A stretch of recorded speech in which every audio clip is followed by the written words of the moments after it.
Question number 11. A full-length image of a distant tall building can definitely be seen by using. Okay तो friend हमें एक building है, काफ़ी बड़ी building, tall building, उसका हमें यहाँ पे इमेज देखना है, फुल लेंथ इमेज देखना है। तो कौन सा मिरर हम लोग यूज़ करेंगे? ऑप्शन दिए गए हैं concave mirror, plane mirror, convex mirror, both concave as well as plane mirror. तो फ्रेंड इतनी बड़ी इमेज को, इतनी बड़ी बिल्डिंग की इमेज को अगर हमें देखना है तो हमें ऐसा मिरर सेलेक्ट करना होगा जो ये बिल्डिंग की इमेज को वर्चुअल ही रखेगा और डिमिनिश करेगा या कि स्मॉल साइज की इमेज बनाएगा। तो from the given 3 mirror, convex mirror ही ऐसा मिरर है जो कि इमेज को छोटा करता है, वर्चुअल इमेज बनाता है ना। अगर हम लोग बिटवीन द फोकस या फिर मिरर के सामने कहीं भी हम लोग उस ऑब्जेक्ट को रखते हैं तो so we will use the convex mirror. अगर हम लोग यहाँ पे कनकेव मिरर यूज करते थे तो कनकेव मिरर काफ़ी बड़ी इमेज फॉर्म करता है, वर्चुअल इमेज, है ना। तो ये भी नहीं यहाँ पे चलने वाला, नहीं होने वाला। प्लेन मिरर के बारे में, वो प्लेन मिरर जो होता है वो सेम साइज की इमेज बनाता है, तो इसके वजह से वो भी यहाँ पे यूज नहीं हो सकता। तो from the given 4 option only convex mirror will form the virtual, erect and diminished image of the object, है ना। सो this is the answer of the question number 11। Question number 12. In torches, searchlights and headlights of vehicle the bulb is placed. Okay तो friend अगर इन तीनों apparatus का हम लोग नाम देखते हैं, टॉर्च, सर्च लाइट या फिर हेडलाइट ऑफ द व्हीकल, उसमें हमारा पर्पस ये होता है कि जो लाइट रे होती है वो मैक्सिमम डिस्टेंस कवर करे, जिसके वजह से हमें ज़्यादा दूरी तक अच्छे से क्लियरली दिखाई दे जाए, है ना। तब अगर हम लोग अगर पैरेलल बीम ऑफ लाइट को इमिट कर पाते हैं तभी ये पॉसिबल हो सकता है, so that light can travel the maximum distance and we can see clearly distinct object. So अगर यहाँ पे एक बात भी हमें पता होनी चाहिए कि ये जो सारे इंस्ट्रूमेंट्स हैं दिए हुए, तो यहाँ पे जो रिफ्लेक्टर होता है वो कॉनकेव शेप में होता है, कॉनकेव रिफ्लेक्टर होता है। और कॉनकेव मिरर के बारे में हमें पता है कि अगर हम लोग फोकस पे ऑब्जेक्ट रखते हैं तो वहाँ से जो भी लाइट रेज इंसिडेंट होती है मिरर के ऊपर, वो उसको प्रिंसिपल एक्सिस को पैरेलल में कन्वर्ट कर देता है। सर हम लोग इन सारे टॉर्चेस, सर्चलाइट्स और हेडलाइट्स का जो भी रिफ्लेक्टर होगा यानी कि कॉनकेव मिरर शेप में, तो उसके अगर फोकस की जगह पे हम लोग अगर बल्ब को रखते हैं तो उससे जो इंसिडेंट लाइट रे होने वाली है रिफ्लेक्टर के तरफ, वो उनको पैरेलल बीम ऑफ लाइट में कन्वर्ट कर देता है और हम दूर की जो चीज़ें हैं वो काफ़ी आसानी से देख सकते हैं। सो the correct answer will B the bulb should be placed at the focus. तो पहला ऑप्शन था between pole and focus, very near to the focus of reflector. Yes, this will be the correct answer. Focus काफ़ी करीब रखना है। between focus and center curvature नहीं चलेगा, center at the center of curvature नहीं चलेगा, है ना। so friend the correct answer will be B, very near to the focus of reflector. Question number 13. The law of reflection hold good for, और हमें option दिए गए हैं plane mirror, convex mirror, concave mirror and all mirrors irrespective of their shape. Okay so friend the logic behind this question is that कि जो भी law of reflection है, that is incident ray, normal and reflected ray always in a plane, है ना। उसके बाद में angle of incidence is equal to angle of reflection. ये जो लॉ ऑफ रिफ्लेक्शन है वो कौन से मिरर को एप्लीकेबल है ये पूछा गया है। सो ये जो लॉ ऑफ रिफ्लेक्शन है that is hold good for light reflected from any smooth surface, है ना। तो उसका शेप कैसे भी हो, जहाँ पे भी लाइट रिफ्लेक्ट हो रहा है वहाँ पे ये रूल्स अप्लाई करते हैं। सो the correct answer will be option number D, all mirrors irrespective of their shape. Question number 14. The path of रे of light coming from air passing through rectangular glass slab traced by 4 students as shown in A, B, C and D in the figure. Which one of them is correct? Okay, so friend glass slab experiment का representation चारों student ने यहाँ पे किया हुआ है और हमें पूछा गया है कि कौन से स्टूडेंट ने सही तरीके से रिप्रेजेंट किया हुआ है। सबसे पहले ग्लास स्लैब एक्सपेरिमेंट को थोड़ा सा ठीक से पहले समझ लेते हैं। ग्लास स्लैब एक्सपेरिमेंट में जब भी लाइट रे इंसिडेंट होता है ग्लास पे, वो rare medium to dense medium में जाता है तो टूवर्ड्स द नॉर्मल रिफ्रैक्ट होता है ना।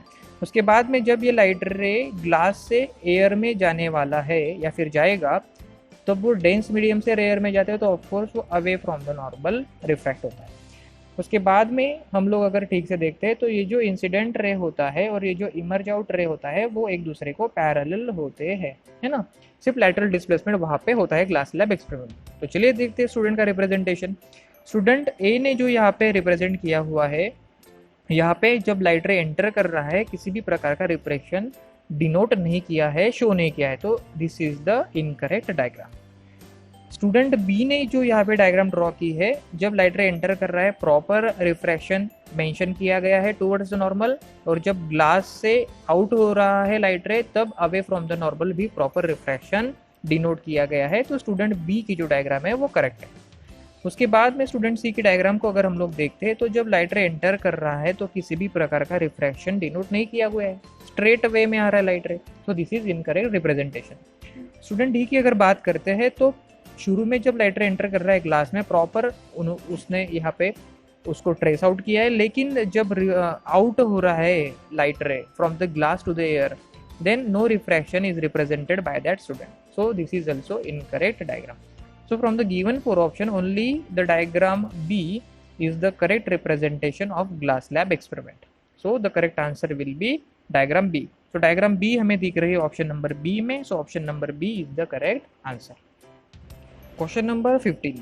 You are given water, mustard oil, glycerin and kerosene. In which of these media a ray of light incident obliquely at same angle would bend the most? Okay, so friend हमें यहाँ पे water, उसके बाद में mustard oil, उसके बाद में glycerine और केरोसिन दिए गए हैं। इन सारे मीडियम पे जो रे ऑफ लाइट है वो सेम एंगल पे इंसिडेंट हो रही है। तो हमें पूछा गया है कि कौन से मीडियम में लाइट रे सबसे ज़्यादा रिफ्रैक्ट होगी। तो फ्रेंड जो मीडियम इन तीनों जिस मीडियम का रिफ्रैक्टिव इंडेक्स सबसे ज़्यादा होगा ऑफकोर्स वही लाइट रे को सबसे ज़्यादा बेंड करेगा। रिफ्रैक्टिव इंडेक्स के बारे में अगर हम लोग थोड़ा सा सोचते हैं यहाँ पे, तो केरोसिन जो है यहाँ पे, केरोसिन का रिफ्रैक्टिव इंडेक्स है 1.44, वाटर का रिफ्रैक्टिव इंडेक्स है 1.33, मस्टर्ड ऑयल का रिफ्रैक्टिव इंडेक्स है 1.46 और ग्लिसरीन का जो रिफ्रैक्टिव इंडेक्स है दैट इज 1.74। तो इन चारों मीडियम में ग्लिसरीन का जो है रिफ्रैक्टिव इंडेक्स 1.74 वो सबसे ज़्यादा है, यानी कि वो लाइट रे को सबसे ज़्यादा रिफ्रैक्ट करेगा। So the correct answer will be option number D, that is glycerine. It will refract the light ray most.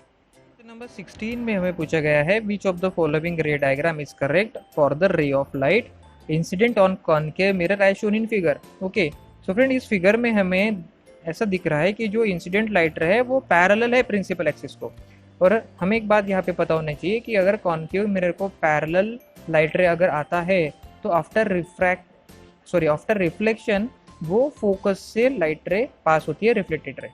तो चलिए देखते हैं डायग्राम ए में जो लाइट रे जा रही है दैट इज रिफ्लेक्टेड लाइट, वो फोकस से नहीं जा रही, so it is incorrect diagram.